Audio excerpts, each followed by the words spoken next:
Bueno, muchas gracias por continuar con el aprendizaje de este libro de Derecho Disciplinario Interactivo.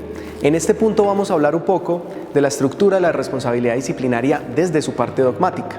Como todos sabemos, toda ciencia del derecho tiene desde su parte dogmática como también su parte procedimental. Por eso es importante que revisemos cuáles son esos aspectos dogmáticos sobre los cuales se inicia un proceso disciplinario.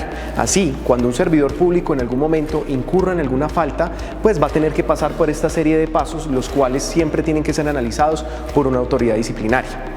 Esta estructura de responsabilidad disciplinaria es basada en el libro de la culpabilidad del profesor John Harvey y Pinzón Navarrete, el cual está datado en el libro, con lo cual vamos a empezar entonces por el primer ítem, que es la capacidad. Esta capacidad obviamente nos va a determinar a nosotros cuál es la condición de ese servidor, si realmente es servidor público o es un particular o es un contratista, para que sea sujeto disciplinable. De allí vamos a revisar la conducta. Esa conducta puede ser por acción o por omisión y también que la misma sea relevante para el derecho disciplinario. Allí, ya una vez determinemos que hay capacidad, que el servidor público realmente tiene una vinculación con el Estado, luego de determinar que esa conducta sí es relevante para el derecho disciplinario, pues vamos a empezar a revisar estos tres ítems siguientes. Vamos a hacer un juicio de adecuación para revisar la tipicidad, es decir, que la conducta que realizó ese servidor público encaje dentro de los tipos disciplinarios que tiene el código, que recordemos son tipos de textura abierta. Es decir, a diferencia del derecho penal, el derecho disciplinario se vale de tipos que necesariamente tienen que remitirse a otras normas o otras leyes para lograr ser completados. Esto basado en el principio de taxatividad. Mientras que en el penal, como ustedes observan, normalmente los delitos están prescritos de manera directa. Allí no hay necesidad de remisión a otro tipo de normatividades. Por ejemplo, el delito del homicidio, el que matare a otro. Es decir, allí necesariamente está tipificado cuál fue la orden y el mandato por el cual se va a investigar a esa persona y se va posteriormente a sancionar. Mientras que en el derecho disciplinario vamos a encontrar tipos disciplinarios como el siguiente.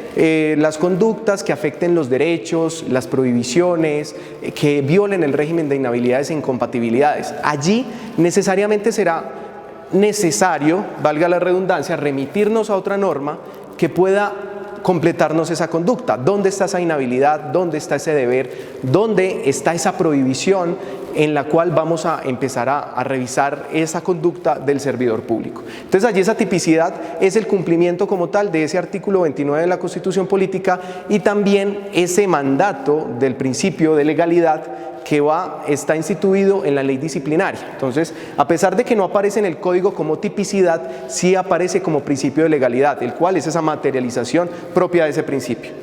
Luego vamos a hacer un juicio de valoración a través de la ilicitud sustancial. La ilicitud sustancial es de las categorías dogmáticas más importantes del derecho disciplinario.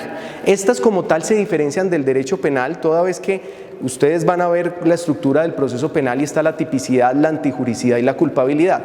En este caso vamos a revisar la ilicitud sustancial como esa parte de la antijuricidad, pero formal, que se aplica en el derecho penal. Es decir, lo único que vamos a revisar es la afectación a esos deberes funcionales, que no haya justificación y que se realicen solamente por la conducta. Recordemos que en derecho disciplinario lo que se castiga es la conducta más no el resultado, como sí lo tiene el penal. Entonces, cuando vamos a revisar la conducta de ese servidor, vamos a observar que la misma haya afectado sustancialmente esos deberes funcionales que debía cumplir. Y de esa manera se va a buscar que el derecho disciplinario apunte a que se protejan esos principios de la función pública. Eso es muy básico.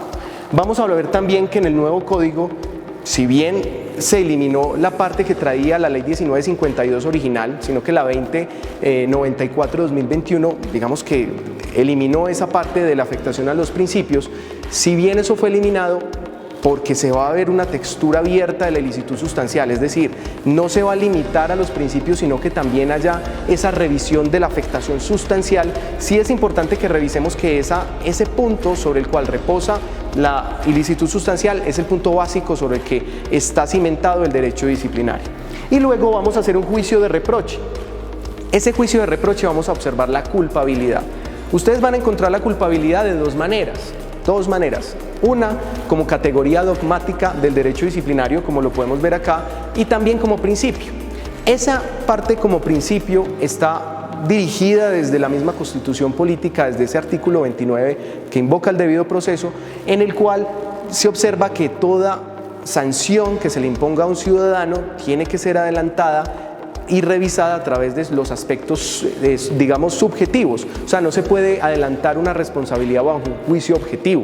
Es decir, esa persona simplemente con el cumplimiento de estos dos presupuestos, tipicidad y licitud sustancial, que ello constituye el ilícito disciplinario, yo no podría tener una sanción, sino que además tendría que buscar la culpabilidad. Es decir, la responsabilidad no puede ser objetiva.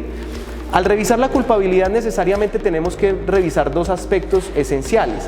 Allí es donde hay grandes controversias que inclusive están citadas en el libro acerca de dónde ubicamos el aspecto del dolo y el aspecto de la culpa. Porque algunos autores, como el doctor Gómez Pavalló, lo ubican en la tipicidad. Sin embargo, hay otros autores como el doctor John Harvey Pinzón, el doctor Ezequiel Sánchez, lo ubican en el aspecto de la culpabilidad. Entonces vamos a ver ese dolo como esa conciencia del hecho, también esa conciencia de la ilicitud y también esa voluntad de quebrantar esa afectación a ese deber funcional. Igualmente la culpabilidad vamos a analizarlo también como esa previsión que debió haber tenido y no habiéndola previsto confió en poder evitar. Allí vamos a revisar también que se le impone como ese comportamiento que se esperaba de ese funcionario, pero por esa culpa que se observó de él mismo, no pudo realmente, digamos, cumplir ese mandato como un funcionario responsable de sus deberes, sino que omitió ese tipo de funciones. Entonces allí vamos a mirar que toda la estructura de la responsabilidad disciplinaria se cimenta sobre estos aspectos, los cuales son vitales a la hora de sancionar a un sujeto procesal, ya que si eres litigante o si eres un disciplinado o si eres una autoridad disciplinaria, siempre busca establecer estos pasos uno a uno para revisar que las faltas o la responsabilidad esté debidamente estructurada.